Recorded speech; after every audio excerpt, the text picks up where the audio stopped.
છો વિદ્યાર્થી મિત્રો? હું છું હાર્દિક પટેલ, તમારું ગણિતશાસ્ત્ર એજ્યુકેશનમાં સ્વાગત કરું છું, જ્યાં તમે શીખી શકો છો ગણિતના દરેક ટોપિકને ગુજરાતીમાં. તો આજે આપણે આપણા પ્રકરણના છેલ્લા મુદ્દા પર આવી ગયા છે, જેનું નામ છે સાબિતીના દાખલાઓ. એ પણ કયા પ્રકારના? તો કે અસમય સંખ્યાઓના સાબિતીના દાખલાઓ. આની પહેલાં જે નવા બાળકો આવી ગયા છે એના માટે થોડીક ચર્ચા કરી લઈએ કે આપણે આખા ચેપ્ટરની 6 મુદ્દાઓમાં ડિવાઈડ કર્યા છે. મારી પેટર્ન પ્રમાણે હું દરેક ચેપ્ટરને કેટલાક મુદ્દાઓમાં ડિવાઈડ કરું છું અને એ દરેક મુદ્દાને આપણે એક એક ઇન્ડિવિજ્યુઅલી જોઈએ છીએ. તો આની પહેલાં આપણે 5 મુદ્દાઓ પર ચર્ચા થઈ ગઈ છે, જેમાં પહેલો મુદ્દો છે એ જે બહુ અગત્યનો હતો 1 માર્કના સવાલ માટે, એ હતો અસમય સંખ્યાઓ અને દશાંશ અભિવ્યક્તિ. બીજો જે મુદ્દો હતો એ હતો ગુસા અને લસાના દાખલાઓ, એ પણ અવયવની રીતથી સોલ્વ કરવાના. ત્રીજો જે મુદ્દો હતો એ પણ ગુસા અને લસાનો હતો, પણ એનામાં યુક્લિડની ભાગ પ્રવિધિનો ઉપયોગ કરીને આપણે શોધતા હતા. ચોથો જે મુદ્દો હતો એ ગુસા અને લસાના કેટલાક કૂટ પ્રશ્નો હતા, જે સ્ટાન્ડર્ડવાળા માટે થોડુંક ઇમ્પોર્ટન્ટ હોઈ શકે. બેઝિકવાળા માટે એ સવાલો અત્યાર સુધી પૂછાયા નથી, પણ આપણે બુકની અંદર આપ્યા છે એટલે આપણે એને શીખી લઈએ છીએ. એના પછીનો જે ટોપિક હતો 5મા નંબરનો, એમાં હતા સાબિતીના દાખલાઓ, જે યુક્લિડની ભાગ પ્રવિધિનો ઉપયોગ કરીને સોલ્વ કરતા હતા. અને હવે આપણે લાસ્ટ ટોપિક પર આવી ગયા છે, જે છે સાબિતીના દાખલાઓ અને અસમય સંખ્યાઓની મેથડવાળા. હવે બહુ જ સરળતાથી આપણે અહીંયા સુધી પહોંચી ગયા છે. મારા ખ્યાલથી આગળના દરેક મુદ્દાઓ તમને સમજાઈ ગયા હશે. આ છેલ્લો મુદ્દો છે, બહુ જ સરળતાથી ધ્યાન આપીને તમે એને શીખી લેજો. હવે આ મુદ્દાના પૂછાઈ જાય તો હું તમને એક જ વસ્તુ કહીશ, પરીક્ષામાં જો આ મુદ્દો પૂછાયો તો તમારે જઈને ચરણ સ્પર્શ કરીને આવી જાઓ ભગવાનને. કેમ? ભગવાનને કહેવાનું વાહ શું સવાલ પૂછ્યો છે. કારણ કે સૌથી સહેલો સવાલ, જેમ તમે પ્રમેય કીધું હશે કે પ્રમેય કેમ યાદ રાખી લેવાના અને લખી દેવાના, બસ આ સવાલો એવા જ કંઈક છે. યાદ રાખી લો, ત્યાં લખી આવો. અને આ સવાલ જો પૂછાઈ ગયા તો ખરેખર કહું છું કે બહુ જ સહેલું પડશે, કારણ કે આ સવાલમાં કોઈ પેટર્ન ચેન્જ નથી થતી. સેમ સવાલ દર વખતે પૂછવામાં આવે છે, એટલે તમારે કોઈ જ જાતનું ડર લેવાની જરૂર નથી. પણ એના પહેલાં કેટલાક નાના નાના કન્સેપ્ટ છે, જેને સમજી લઈશું તો આપણને સરળતાથી આપણે સવાલને સમજી શકીશું. અધરવાઇઝ શું થશે કે સવાલમાં સમજ નહીં પડે અને ગોખવો પડશે. તો હું નથી ઈચ્છતો કે અહીંયાના દરેક બાળકો એને ગોખીને તૈયાર કરે. હું ઈચ્છું છું કે એની જે બી સમજ છે એની ડેવલપ થાય, શું કહેવા માંગે છે સમજે, અને એને સમજથી યાદ રાખી લે. બરાબર છે? તો કાલે કદાચ ગોખેલું ભૂલાઈ પણ જાય તો એની સમજથી એને બનાવી શકે, કારણ કે આમાં માર્ક્સ જવા દેવા એ તો ક્યારેય પણ ચલાવી લેવામાં નહીં આવે. ઓકે, તો આપણે હવે જલ્દીથી આ ચર્ચા પર આવી જઈએ. શું છે આ મુદ્દામાં? કયો મુદ્દો છે? મુદ્દો નંબર 6.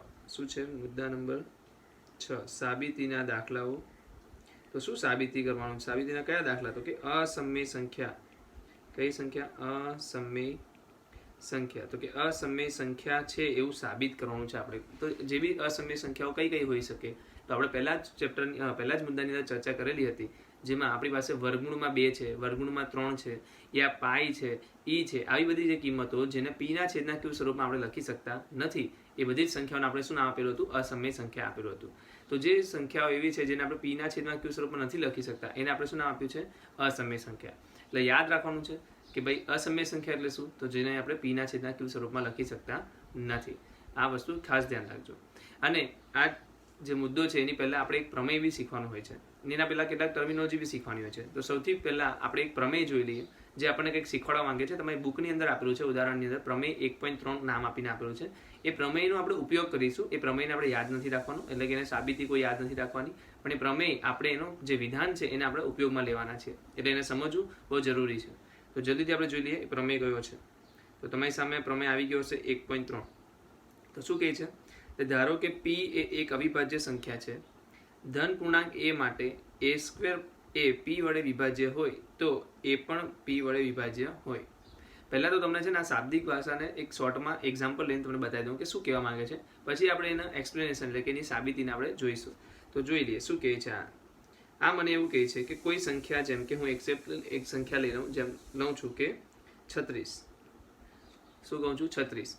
હવે 36ને કોઈ એવી અવિભાજ્ય સંખ્યા, 36ને કોઈ એવી અવિભાજ્ય, એટલે કે આપણે પહેલાં એ કહી દો કે 36ના અવયવ કયા કયા છે. તો તમે મને કહેશો 36ના અવયવ સર 1 આવે, 2 આવે, 3 આવે, 4 આવે, 6 આવે, 9 આવે, 12 આવે અને શું આવે? 36 આવે. તો આટલા 18 પણ આવે. બરાબર? શું આવશે વચ્ચે? 18 પણ આવશે. તો 18 અને 36 આવશે. તો આ બધા જ શેના છે? 36ના અવયવ છે. પણ આપણે કયા અવયવની ચર્ચા કરીશું અત્યારે? ફક્ત ને ફક્ત અવિભાજ્ય અવયવ. તો આમાં અવિભાજ્ય અવયવ કયા કયા છે? 2 છે, 3 છે. ફક્ત 2 જ અવિભાજ્ય અવયવ છે આપણી પાસે, 2 અને 3. તો હું એવું કહું છું, આ જે વિધાન છે એવું કહે છે કે જો 2 અને 3, એટલે કે આપણે હું ખાલી 2 લઈ લઉં, 3ને હમણાં થોડી વાર રહેવા દઈએ, આપણે 2 લઈ લઈએ. તો કે 2 જો 36નો અવિભાજ્ય એટલે 36નો અવિભાજ્ય અવયવ હોય, 36નો અવિભાજ્ય અવયવ હોય તો એના વર્ગમૂળ એટલે કે 36નું વર્ગમૂળ શું થાય? 6. તો એ 6નો પણ અવયવ હોય તો તમે મને કહો 6નો અવયવ છે કે નહીં? છે, કારણ કે 6નો અવયવ શું છે? 1 છે, 2 છે, 3 છે ને 6, તો એમાં 2 આવેલો છે. તો આ પ્રમેય એટલું જ કહે છે કે કોઈ એવી સંખ્યા, કોઈ a વર્ગ, 36 ને હું શું કહી દઉં, નામ આપી દઉં a વર્ગનો અવયવ હોય. શું હોય? a વર્ગનો અવયવ હોય તો એ a નો પણ અવયવ થશે. શું થશે? a નો પણ અવયવ થશે. આ વિધાન આટલું જ કહે છે કે a વર્ગનો કોઈ અવયવ છે. કયો અવયવ? પણ અવિભાજ્ય અવયવની વાત થાય છે, વિભાજ્ય અવયવની વાત નથી કરતો. તો હું કયા અવિભાજ્ય અવયવની વાત કરું છું? તો કે છે કોઈ a વર્ગનો અવિભાજ્ય અવયવ શું છે? અહીંયા આપણે એક્ઝામ્પલ લઈ લઈએ તો p છે. તો જો p એ a વર્ગનો અવિભાજ્ય અવયવ હોય તો a નો પણ અવયવ થશે. અગર આ જ વાતને તમે નીચે શબ્દોમાં વાંચશો તો તમને ખ્યાલ આવશે હવે કે જે p છે એ શું છે? a વર્ગ એ p વડે વિભાજ્ય છે. એનો મતલબ શું? કે p એ a વર્ગનો અવયવ છે. એને ભાગી શકે એનો મતલબ શું? કે એનો અવયવ છે. વિભાજ્ય છે એનો મતલબ એને ભાગી શકે છે. p a વર્ગને ભાગી શકે છે તો p ને a વર્ગનો અવયવ કહેવાશે. તો p a વર્ગનો અવયવ છે તો a નો પણ અવયવ થશે. a ને પણ p ભાગી શકશે. બરાબર? તો p કોનો અવયવ થઈ જશે? a વર્ગનો અવયવ છે તો a નો પણ અવયવ થશે. બસ આટલું જ ધ્યાનમાં લેવાનું છે. કેવી રીતે સાબિત થયું? તો તમને મેં એક નાનકડું એક્ઝામ્પલ આપ્યું અને તમને ખ્યાલ આવી ગયો હશે કે આવું થાય છે. તમે એમ કહેશો કે સર આ તો યાર તમે બનાવી દીધું એટલે આવી ગયું. આપણે કોઈ બીજી સંખ્યા લઈને બી કરી શકીએ. તમે મને કોઈ એક વર્ગ બીજો લઈ લો. કયો વર્ગ લઈ શકીએ આપણે? તો હું એક વર્ગ લઈ લઉં છું 625. ચાલો 625 લઈ લીધો. બીજો એક વર્ગ લઈ લઈએ 121. બરાબર છે? બે અલગ અલગ વર્ગ માટે કરીએ કારણ કે આ a વર્ગ છે એવું સમજી લો. આ શું છે? a વર્ગ છે. તો મારો a શું થશે? અહીંયા a થશે મારો 11, અહીંયા a થશે મારો 25. કારણ કે a વર્ગ જો 625 હોય તો એ મારો એનો વર્ગમૂળ એટલે કે 25 થાય અને a વર્ગ બરાબર 121 છે તો મારો એનું વર્ગમૂળ એ શું છે? 11 થશે. હવે a વર્ગ બરાબર 625 છે તો મને એક વસ્તુ સમજાવો કે a વર્ગના અવિભાજ્ય અવયવ કયા કયા પડશે? તો તમને ખબર છે કે આને હું 2 વડે ભાગી નહીં શકું, 5 વડે ભાગી શકીશ, 3 વડે બી નહીં ભાગી શકું. એટલે એક અવિભાજ્ય અવયવ તમને 5 જ મળશે. બીજા બધા અવયવ જે બી મળશે એ કેવા મળશે? તો કે વિભાજ્ય હશે, એટલે કે અવિભાજ્ય નહીં હોય. કોણ કોણ હશે એના અવયવ? ચાલો જોઈ લઈએ. 1 હશે, 5 હશે, 25 હશે, 125 હશે અને 625 હશે. આ જ એના અવયવ છે. તો 25, 125, 625 તો બધા શું છે? ભાગી શકાય એવી સંખ્યા છે. ફક્ત 5 જ એવી સંખ્યા છે જે ભાગી શકાતી નથી. તો હવે સ્ટેટમેન્ટ આપણે બોલીએ. જો 5 એ a વર્ગને ભાગી શકે તો 5 કોને ભાગી શકે? 5 એ a ને પણ ભાગી શકે. સમજાય છે? હવે a કોણ છે મારો? 25. તો બોલો 25 ને ભાગી શકશે 5? તો કે હા, 5 × 5 = 25 ભાગી શકશે. ક્લિયર? રાઈટ છે. અહીંયા ચેક કરીએ રાઈટ છે કે નહીં. a વર્ગ એટલે 121 તો એનો અવયવ કેટલા હશે? 11 અને 121. તો 11 શું થઈ ગયો? અવિભાજ્ય અવયવ થઈ ગયો. 121 અવિભાજ્ય નથી. તો 11 અવિભાજ્ય અવયવ થઈ ગયો. તો 11 શું કહે છે કે હું તો a વર્ગ એટલે કે 121 ને ભાગી શકું છું. તો 11 એ a એટલે કે 11 ને પણ શું કહી શકશે? હવે 11 પોતે તો પોતાને ભાગી જ શકે એટલે 11 ને પણ ભાગી શકશે. તો જે પ્રમેય છે 110% હંમેશા સાચો થાય છે. કેટલાક લોકોને આ પ્રમેયની ખબર જ નથી હોતી અને દાખલો ડાયરેક્ટલી ગોખી લે છે. એટલે ઘણી જગ્યાએ આ દાખલો ગોખવામાં તકલીફ પડે છે કારણ કે આ સમજ આ ક્યાંથી આવી ગયું, આ ક્યાંથી આવી ગયું, આવા શબ્દો તમને થાય છે. હા, જ્યારે તમે એનું એક્સપ્લેનેશન જોશો ને ત્યારે તમને થશે કે આવું કેમ લખી દીધું ભાઈ, આવું કેવી રીતના થઈ ગયું. તો હવે તમને કદાચ ખ્યાલ આવી ગયો હશે કે કોઈ સંખ્યાને a વર્ગને ભાગી શકતી હોય તો એ જ સંખ્યા a ને પણ ભાગી શકશે. પણ ધ્યાન રાખવાનું એ સંખ્યા અવિભાજ્ય અવયવ હોવી જોઈએ. ચાલો તો હવે આપણે પાછું એકવાર આને વાંચી લઈએ જેનાથી આપણું રિવિઝન જેવું થઈ જાય. તો શું કહે છે કે p એ એક અવિભાજ્ય સંખ્યા છે. પહેલા જ કીધું કે p જે છે સંખ્યા છે અવિભાજ્ય હોવી જોઈએ. એ a વર્ગને જો ભાગી શકશે તો એ p ને પણ a ને પણ ભાગી શકશે. જો એ a વર્ગને ભાગી શકશે તો એ ને પણ ભાગી શકશે. બરાબર? એની આખી સાબિતી લખાણમાં આપેલી છે. આપણે એની કોઈ જરૂર નથી, કોઈ રીતે પૂછવાના નથી. આપણે એને સમજી ગયા છે. હમણાં એક્ઝામ્પલ લીધું, તમને સમજ પડી ગયા હશે. ઓકે, તો આપણે આગળ જઈને એના દાખલાઓ ગણવાના છે. હવે આ દાખલો આ લાંબો દાખલો છે. પછી કયા દાખલા આવી શકે? તો આ એક વર્ગમૂળમાં 3નો અસમય બતાવે એવો દાખલો છે. પછી એક ગુણાક, એક સરવાળા બાદબાકીનો દાખલો હશે. મતલબ એક સંખ્યા હશે અને બીજી અસમય સંખ્યા હશે, એની સરવાળા બાદબાકી આપેલા હશે. યા પછી શું હશે? બંનેનો ગુણાકાર તમને આપેલો હશે. તો આ 3 પ્રકારના દાખલાઓ તમારે ચોપડીની અંદર આપેલા છે. એનાથી એક દાખલો એક્સ્ટ્રા એટલે કે થોડો અઘરો હું લઈને આવ્યો છું તમારી સાથે, જેમાં 2 અસમય સંખ્યાઓનો સરવાળો હોય, જે તમારી ચોપડીની અંદર નથી પણ આપણે એને શીખીશું. બરાબર? તો ચાલો જલ્દીથી વારાફરતી એક એક લેતા જઈએ. જેમ કે પહેલો છે મારી પાસે, સાબિત કરો કે વર્ગમૂળમાં 3 એ અસમય સંખ્યા છે. તો હવે અહીંયા આપણે શું કરીશું? અહીંયા આપણે એક ટેકનિક વાપરશું. શું ટેકનિક વાપરશું? કે જાણે કે એક વ્યક્તિ છે એ એવું કહે છે કે હું C છું. બરાબર છે?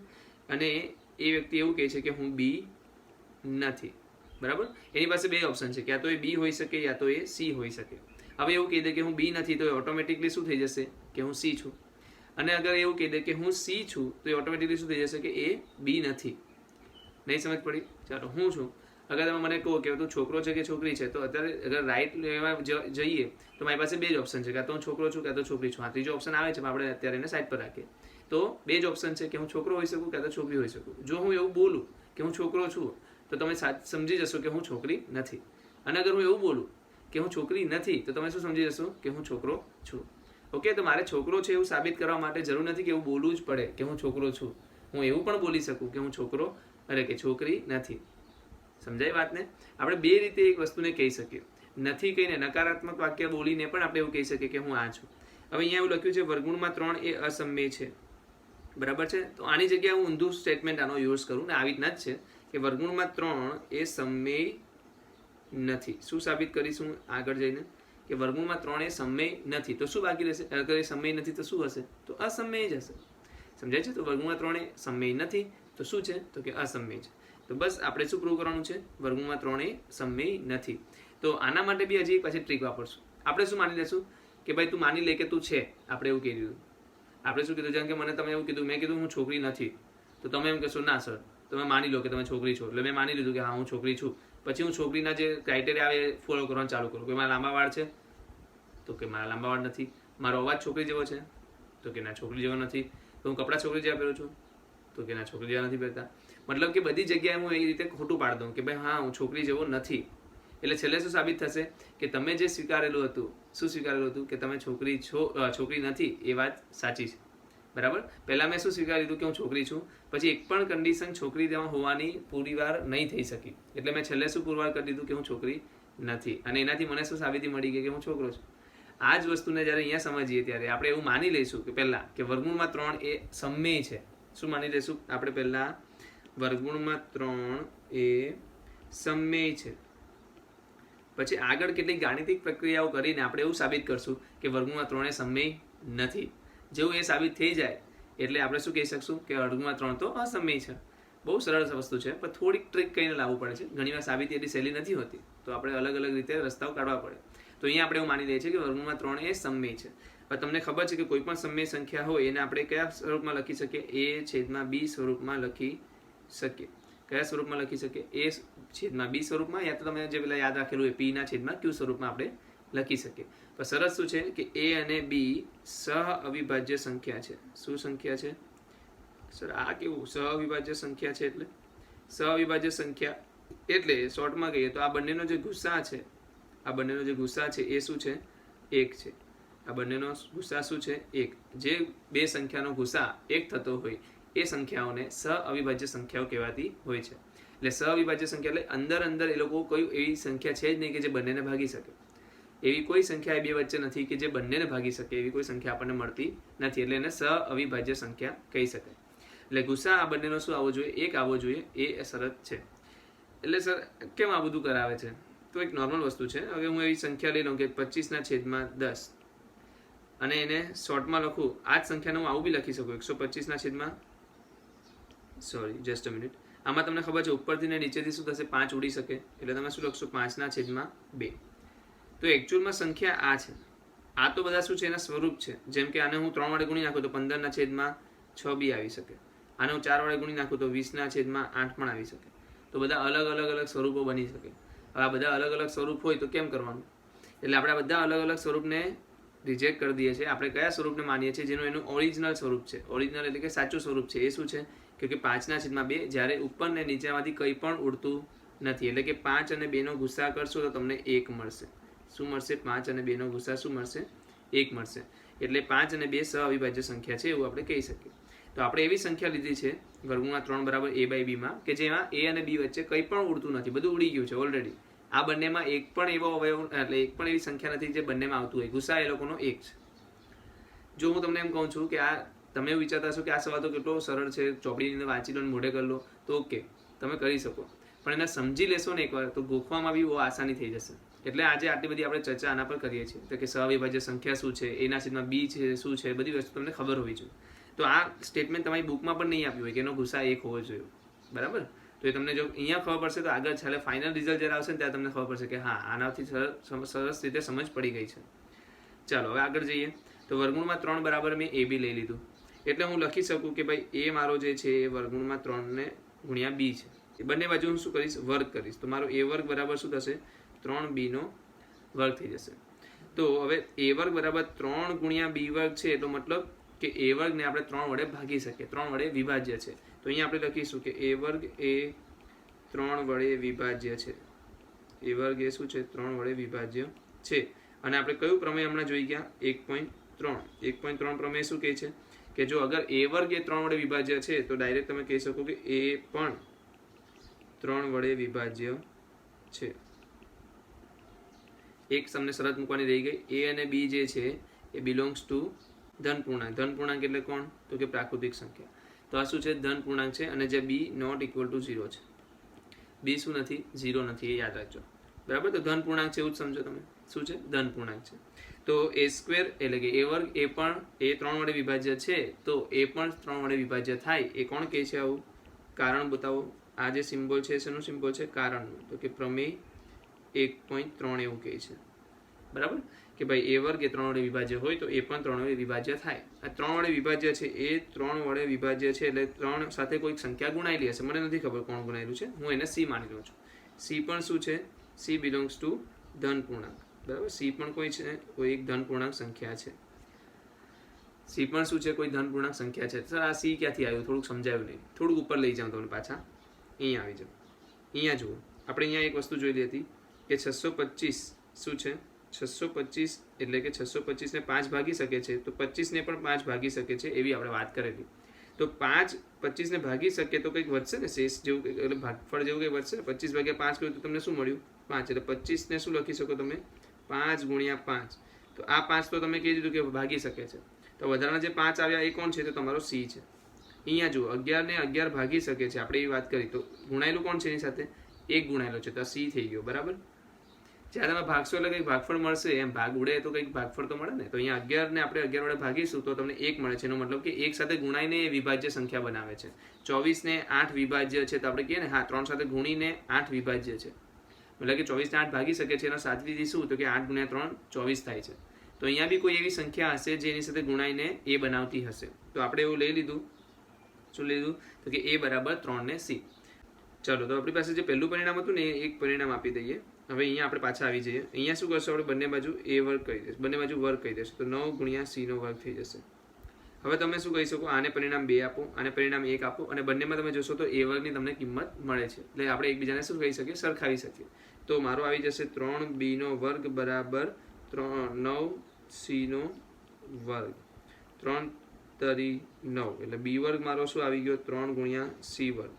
હવે મને કહો બી વર્ગ બરાબર 3 ગુણ્યા સી વર્ગ છે, એનો મતલબ કે બી વર્ગ એ 3 વડે વિભાજ્ય છે. શું છે, બી વર્ગ એ 3 વડે વિભાજ્ય છે. અને મને કહો બી વર્ગ જો 3 વડે વિભાજ્ય હોય તો બી વર્ગ એ એટલે કે બી વર્ગ નહીં પણ બી વર્ગનો નાનો. હવે મને તમે કહો કે બી વર્ગ એ 3 વડે વિભાજ્ય હોય તો બી પણ 3 વડે વિભાજ્ય થશે. બી પણ શું થશે, 3 વડે વિભાજ્ય થશે. સાચી વાત. કયા પ્રમેય પરથી, પ્રમેય 1.3 પરથી. તો આ તો શું કહે છે કે એ પણ 3 વડે વિભાજ્ય, બી પણ 3 વડે વિભાજ્ય. એનો મતલબ કે આ બંનેમાં એક સમાન તમને શું મળી ગયો છે, અવયવ મળી ગયો છે. એટલે આ બંનેનો જે ગુસા તમારો આવશે એ શું આવશે, એ અને બી નો 3 આવશે, જે શક્ય નથી. કારણ કે આપણે ઉપર જ શરત લઈ લીધેલી હતી. શું શરત લીધેલી હતી કે એ અને બી નો જે જવાબ આવશે એ શું આવશે, 1 આવવો જોઈએ. એટલે ગુસાનો જે જવાબ છે એ 1 રહેવો જોઈએ. પણ અહીંયા તો આપણે શું લાવી દીધું, એને 3 લાવી દીધું. આપણે કંઈ ખોટી વસ્તુ નથી કરી, આપણે શરૂઆત સાચી લઈને જ કરી, પણ જે આપણે માન્યું છે, જે ધાર્યું છે એ ખોટું પડે છે એવું આ બતાવે છે કે તમે જે ધારેલું હતું ને એ જ ખોટું હતું. અંદરની પ્રોસેસમાં કોઈ પ્રોબ્લેમ નથી. અહીંયા જે પ્રોસેસ કરી, વર્ક કર્યું, સામે લઈ ગયા, પ્રમેય વાપર્યો, આ બધું સાચું છે. પણ તમે જે ધારેલું હતું, શું ધારેલું હતું આપણે કે ભાઈ વર્ગમૂળમાં 3 a ના બી એ શું છે, સમમેય છે, એ ધારેલું હતું. આપણે શું ધારેલું હતું, સમમેય છે એ ધારેલું હતું, જે ખોટું છે. એટલે હવે અહીંયા શું કહી શકો તમે કે વર્ગમૂળમાં 3 એ ખોટું છે, એટલે શું થઈ ગયું, અસમમેય છે. શું થઈ ગયું, વર્ગમૂળમાં 3 એ અસમમેય છે. બરાબર, ખબર પડી ગઈ? એટલે મેં જે ધારેલું હતું એ છેલ્લે ખોટું પડી ગયું. તમને હમણાં જ કીધેલું કે મેં જે કીધું એ ખોટું હોય તો મતલબ કે એનું ઊંધું સાચું થઈ જાય તમારું. એટલે વર્ગમૂળમાં 3 જો સમય ખોટું છે તો એનો મતલબ કે સમય નથી, ને એ સમય નથી એટલે આપણે શું કહી શકીએ કે અસમય છે. બરાબર છે? આ વાત સમજાઈ ગઈ એકદમ પૂરેપૂરી? એક વસ્તુ ધ્યાન આપો કે આ સવાલ તમને બધી અલગ અલગ રીતે પૂછી શકે. જેમ કે અંદર કોઈ પણ અવિભાજ્ય સંખ્યા આપી શકે. અત્યારે 3 આપી છે, કદાચ વર્ગમૂળમાં 2 પણ આપી શકે, વર્ગમૂળમાં 5 પણ આપી શકે, વર્ગમૂળમાં 4 પણ 4 નહીં આપે કારણ કે વર્ગમૂળમાં 2, વર્ગમૂળમાં 5, વર્ગમૂળમાં 7, વર્ગમૂળમાં 11, વર્ગમૂળમાં 13, વર્ગમૂળમાં પી જે શું છે અવિભાજ્ય સંખ્યા છે. તો કોઈ પણ અવિભાજ્ય સંખ્યા વર્ગમૂળમાં આપીને સેમ સવાલ પૂછશે, કઈ બદલાવ નહીં આવે. ખાલી જ્યાં 3 3 દેખાય છે ત્યાં એ સંખ્યા 1 ચાલુ થઈ જશે. કદાચ આ સવાલ વર્ગમૂળમાં 2 હતો તો અહીંયા શું આવતે 2, અહીંયા આવતે 2, અહીંયા શું આવતે, ક્યાં આવતે, અહીંયા 2 આવતે, વર્ગ થતે 4 થતે, પાછા 2 આવતે, બધે 2 2 લખેલું આવતે. 3 ની જગ્યાએ શું લખેલું આવતે? 2 2 લખેલા આવતે. ક્લિયર છે વાત? સમજાય છે વસ્તુ? ઓકે, તો આગળ વધીએ. ચાલો, તો નવો જે સવાલ છે એ આ ઉપરના સવાલ કરતાં બહુ જ નાનો છે. બહુ જ એટલે એકદમ ચુલ્લુ ભર જેટલો, એકદમ નાનો સવાલ.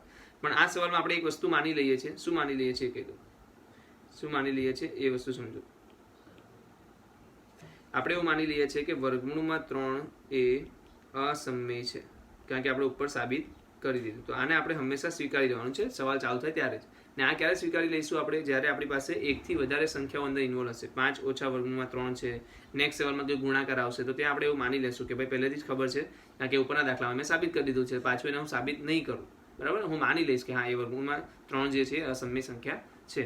હવે આપણે આગળ વાત કરીએ. 5 ઓછા વર્ગમૂળમાં 3, 5 ઓછા વર્ગમૂળમાં 3 હું પહેલાં શું માનીશ? જે રીતે આપણે પહેલેથી કરતા આવ્યા છીએ, 5 ઓછા વર્ગમૂળમાં 3 એ સમય છે એવું માની લઈશ. શું માની લઈશ? સમય છે. તો એનો મતલબ શું થશે? a ના છેદમાં b થઈ જશે, જ્યાં a, b, 5 આ બધા શું છે? ધન પૂર્ણાંક છે. શું છે? ધન પૂર્ણાંક છે. બરાબર? 5 બી ધન પૂર્ણાંક જ છે ને, a ને b પણ ધન પૂર્ણાંક છે. અને બીજી વાત કે a અને b નો ગુસા પણ શું થાય છે? 1 થાય છે. શું થાય છે? 1 થાય છે. એટલે સ અવિભાજ્ય સંખ્યા છે. એ બંને શું છે? સ અવિભાજ્ય સંખ્યા છે. કોઈ વસ્તુ એમાં ઉડતી નથી કે આવતી નથી.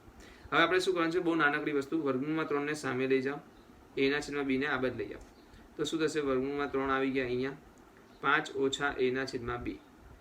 હવે તમને ધ્યાન છે કે નહીં મને નહીં ખબર, પણ કોઈ પણ 3 સંખ્યા જો ધન પૂર્ણાંકથી બનેલી હોય અને એ બધાનો સરવાળા બાદબાકી ગુણાકાર ભાગાકાર આપેલો હોય તો એનો જવાબ છેલ્લે સમય સંખ્યા જ આવે. શું આવે?